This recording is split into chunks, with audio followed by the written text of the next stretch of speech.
Alright, welcome one and all to my Raw review for February 18th, 2013. So, we get the Massachusetts piece of monkey crap, John Cena, out in the ring. Starts talking about WrestleMania, and I didn't really get a lot of what he was saying, other than the fact he was talking about WrestleMania, but then after a couple minutes, Punk and Heyman end up coming down to the ring, and Cena basically says he'll put up his his WrestleMania title shot up against Punk. He wants to do it tonight, but Punk had a really true statement. He says, like, "You've never beat me, John," and that is very true. But Punk he's gonna put it off till next week. So this was not a very good segment. I mean, yeah, basically it's just setting up next week's main event is all it's doing, but as far as tonight goes, ugh. So then we're back in the backstage area with Sheamus and Ryback are arguing about their loss of the Shield on Sunday Night Elimination Chamber. And then Jericho comes up to them and starts slapping their chest, like he just comes into their conversation and he's just basically talking some sense into him, and then says he's going to go talk to Vicky Guerrero about getting a 6-man tag team match set up at the Shield, in which he does. So, well, I bet Smokey the Cat really loved this match between Mark Henry and Sin Cara. This match only lasted about 2 minutes, and Mark Henry wins in a big squash because that's what he do. And then Khali ends up coming down to the ring, and Henry makes like he's gonna go after him, but no, he backs out of the ring and he starts mocking Great Khali. And I'm gonna kind of like what I'm doing here. It's because he can. That's why.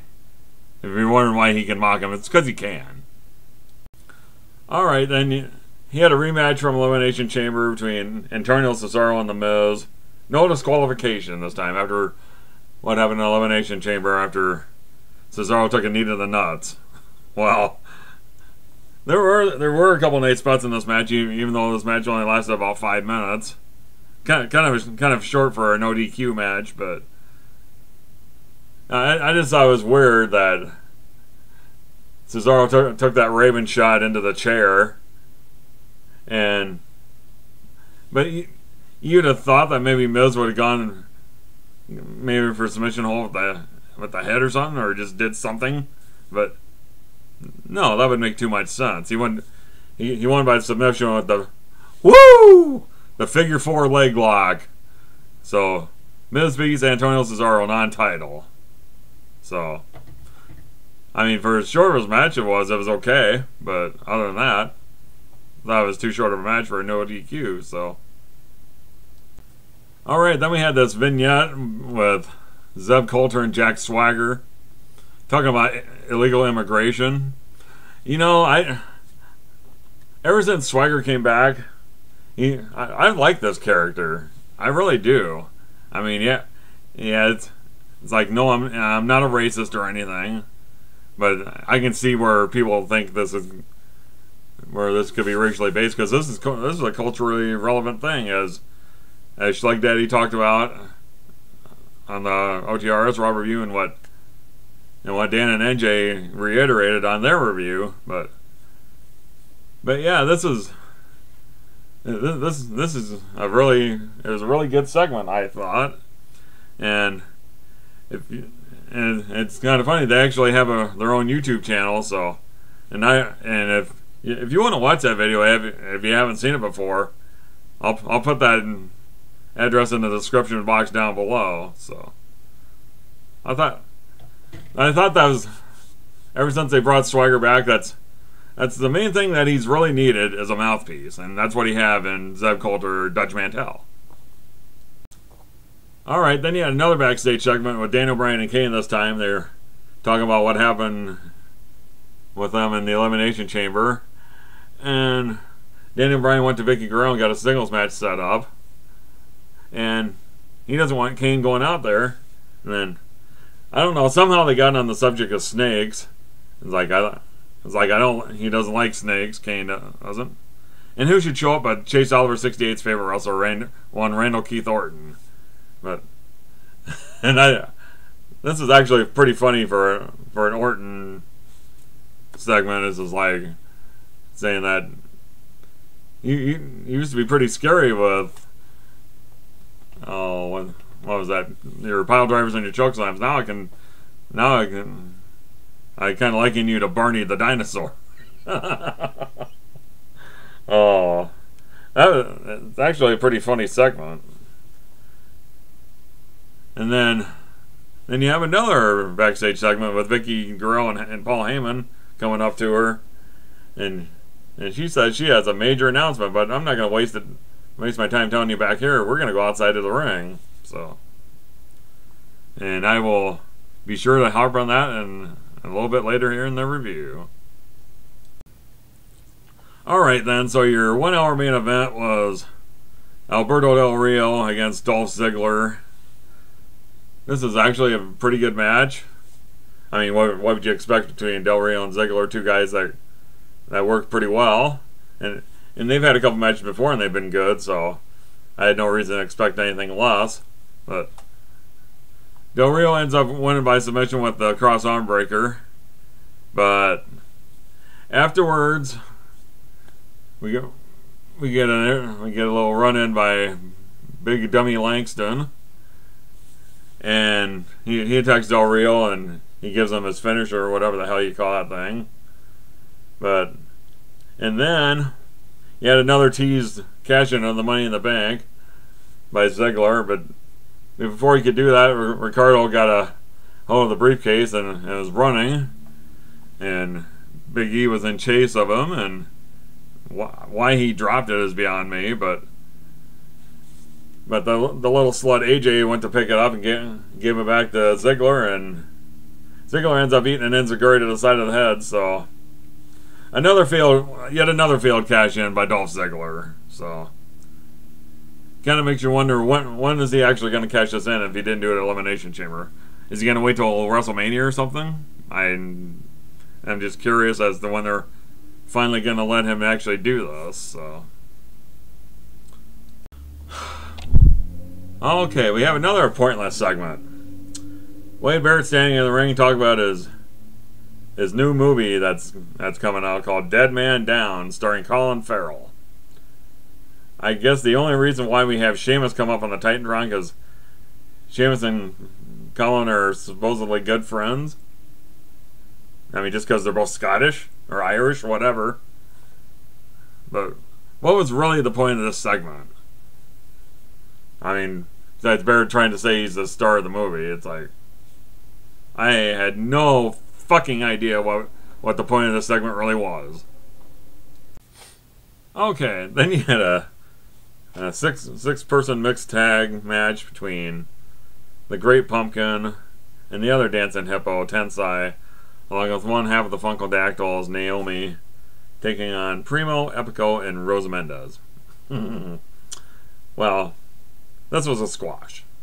Literally and figuratively, because I don't even know which one it was. I know it wasn't Rosa, but it was either Primo or Epico got nailed by a big splash by both Tensai and the Great Pumpkin, so. Alright, then before the Jack Swagger versus Daniel Bryan match, we get the State of the Union address with Swagger and Uncle Zeb. I'll tell you what, this must be one hell of a character because Fox News has blasted it, and MSNBC and CNN and those other news channels, they're blasting the shit out of this character.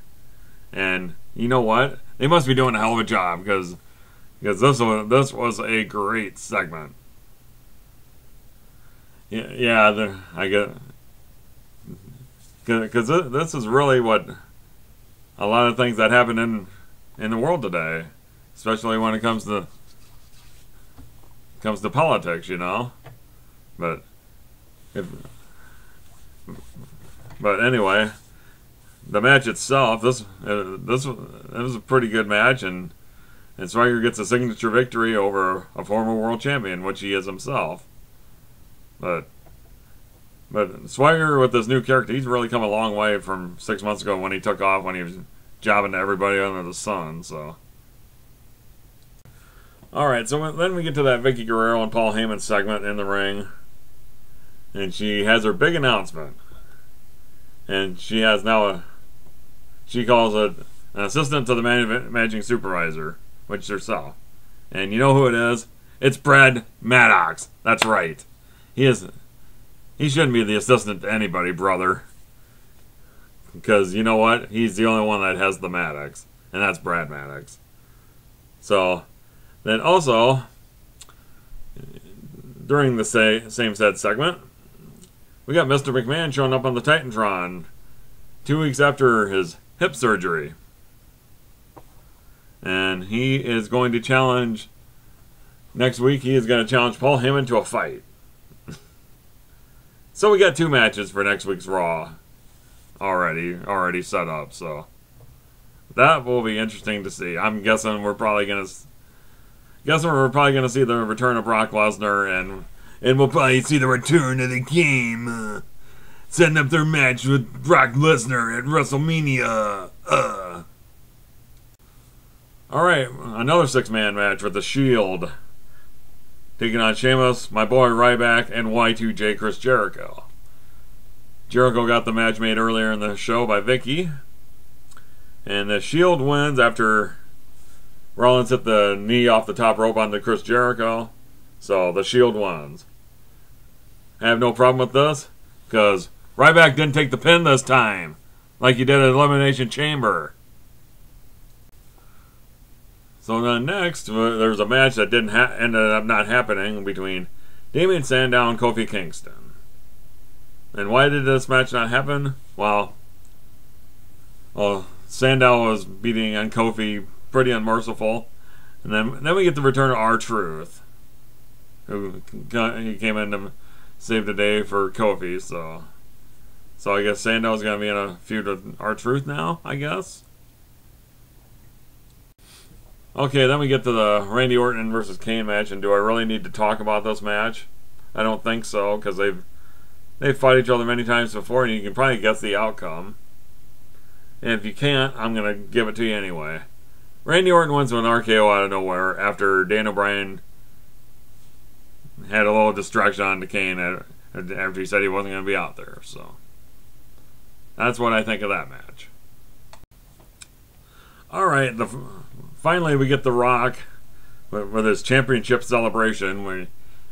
Since we are in Lafayette, Louisiana, we end up getting the Louisiana Lafayette marching band. I'm guessing that's the varsity marching band, not the JVs, who don't play quite as well. But Rock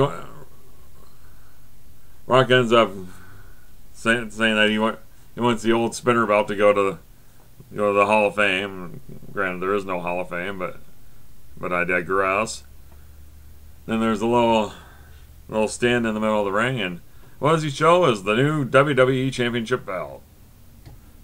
I gotta admit, I didn't like this belt at first. I actually thought it was worse than the spinner belt, but it's really starting to grow on me now. At least it's not the spinner belt, which reminds everybody of John Cena.